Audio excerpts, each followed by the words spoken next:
कभी आपने सोचा है कि मौत से बच जाना भी कभी कभी इंसान के लिए नजात नहीं बल्कि एक नई तबाही की शुरुआत बन जाता है। सोचिए, एक छोटी सी कश्ती, लमहदूद समंदर, चारों तरफ सिर्फ पानी, न किनारे का पता, न मदद की उम्मीद, न वापसी का रास्ता, और फिर भी एक आदमी एक दिन नहीं, एक हफ्ता नहीं, एक महीना नहीं, बल्कि 428 दिन जिंदा रहता है। यही वो हकीकत है जिसने दुनिया को हिला दिया था।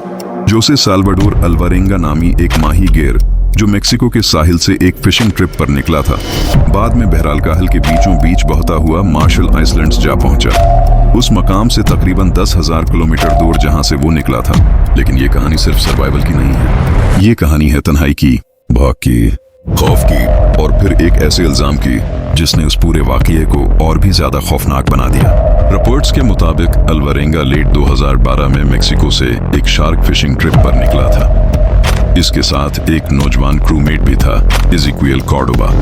फिर मौसम खराब हुआ, किश्ती रास्ते से हट गई, इंजन और कम्युनिकेशन सिस्टम ने काम करना छोड़ दिया और एक मामूल का फिशिंग ट्रिप अचानक सर्वाइवल नाइटमेयर बन गया। जरा तसव्वुर करें, दिन निकलता है, सामने सिर्फ पानी, रात आती है, सामने सिर्फ अंधेरा। हर सुबह ये उम्मीद कि शायद आज कोई जहाज दिख जाए, हर रात ये खौफ कि शायद सुबह तक जिंदा न बचे। अल्वारेंगा के मुताबिक वो जिंदा रहने के लिए मछलियां, परिंदे और कुछुए पकड़ता रहा और बारिश का पानी और बाज औकात टर्टल ब्लड पीकर जिंदा रहा। ये कोई फिल्मी मंजर नहीं था, ये वो चीजें हैं जो उसने रेस्क्यू के बाद ऑफिशियल्स को बताएं, और यही डिटेल इस स्टोरी को नाकाबिल यकीन बनाती है। लेकिन फिर उस कहानी ने वो मोड़ लिया जो उसे सिर्फ सर्वाइवल स्टोरी नहीं रहने देता, क्योंकि कश्ती में वो अकेला नहीं था, उसके साथ कॉर्डोबा भी था। और अल्वारेंगा के बयान के मुताबिक कुछ उर्से बाद कॉर्डोबा जिस्मानी और जहनी तौर पर कमजोर होने लगा। उसने खाना पीना कम कर दिया और फिर वो मर गया। बाद में अल्वारेंगा ने कहा कि उसने कुछ दिन तक अपने क्रूमेट की लाश कश्ती में रखी, फिर आखिरकार उसे समंदर के हवाले कर दिया। अब जरा इस मंजर को अपने जहन में लाएं। बीच समंदर में एक कश्ती, इसमें 2 आदमी थे, फिर सिर्फ एक रह गया। ना कोई विटनेस, ना कोई कैमरा, ना कोई रिकॉर्ड, ना कोई दूसरा गवाह, सिर्फ समंदर। और समंदर कभी गवाही नहीं देता। फिर एक दिन हैरतअंगेज तौर पर अल्वारेंगा जिंदा मिल गया। वो मार्शल आइलैंड्स के एक रिमोट अटोल तक पहुंचा, कमजोर हालत में मगर जिंदा। दुनिया हैरान रह गई। कुछ लोगों को इसकी स्टोरी नामुमकिन लगी, मगर डॉक्टर्स और ऑफिशियल्स ने यह जरूर रिपोर्ट किया कि वो शदीद थिकन, डिहाइड्रेशन और फिजिकल स्ट्रेस की हालत में था। लेकिन असल शॉक यहाँ से शुरू होता है, क्योंकि रेस्क्यू के बाद ये स्टोरी सिर्फ सर्वाइवल मिरेकल नहीं रही, बल्कि शक, इल्जाम और अदालत के दरवाजे तक जा पहुंची। लेकिन फिर अगला मोड़ आया। 2015 में रिपोर्ट्स आए कि कॉर्डोबा के खानदान ने अल्वारेंगा पर $1 मिलियन का लॉ सूट दायर कर दिया। इल्जाम ये था कि उसने जिंदा रहने के लिए अपने क्रूमेट को खाया। अल्वारेंगा के वकील ने इस इल्जाम की सख्ती से तरदीद की और कहा कि ये दावी बेबुनियाद है, और यही वो मकाम है जहां ये स्टोरी दिल दहला देती है। सोचिए, एक आदमी जो 1 साल से ज्यादा अरसा समंदर में जिंदा रहा, जिसने भूख, प्यास, तन्हाई और मौत का सामना किया, जो मौजिज़ाना तौर पर वापस आया, वही आदमी अब एक ऐसे इल्जाम के साए में खड़ा है जिसे साबित करना भी तकरीबन नामुमकिन है, और मुकम्मल तौर पर झुठलाना भी, क्योंकि असल में समंदर में हुआ क्या था।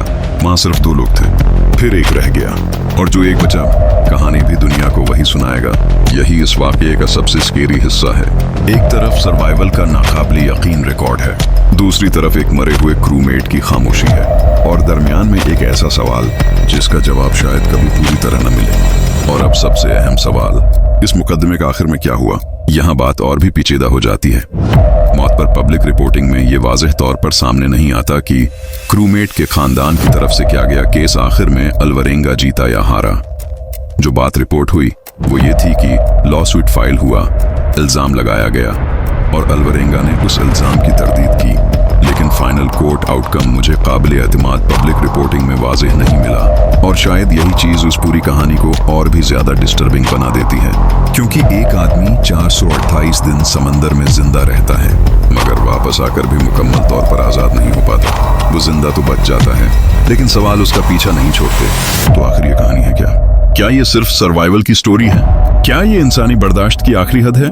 क्या ये एक ट्रेजेडी है, या वाकई समंदर में कोई ऐसा राज दफन है जो कभी साबित ही नहीं हो सकेगा? और शायद इसीलिए ये वाकया आज भी लोगों को अपनी तरफ खींचता है, क्योंकि बाज़ औक़ात सबसे खौफनाक स्टोरीज वो नहीं होते हैं जिनमें मौत हो, बल्कि वो होती हैं जिनमें एक आदमी बच तो जाता है मगर सच पीछे रह जाता है। कमेंट में जरूर बताएं, आपके ख्याल में ये सिर्फ एक अलमनाक सर्वाइवल स्टोरी थी या इस समंदर में वाकई कोई ऐसा राज दफन है जो दुनिया कभी जान ही नहीं सकेगी। और ऐसी मजीद सस्पेंसफुल रिसर्च बेस्ड स्टोरीज के लिए लाइक और कमेंट करना ना भूलें।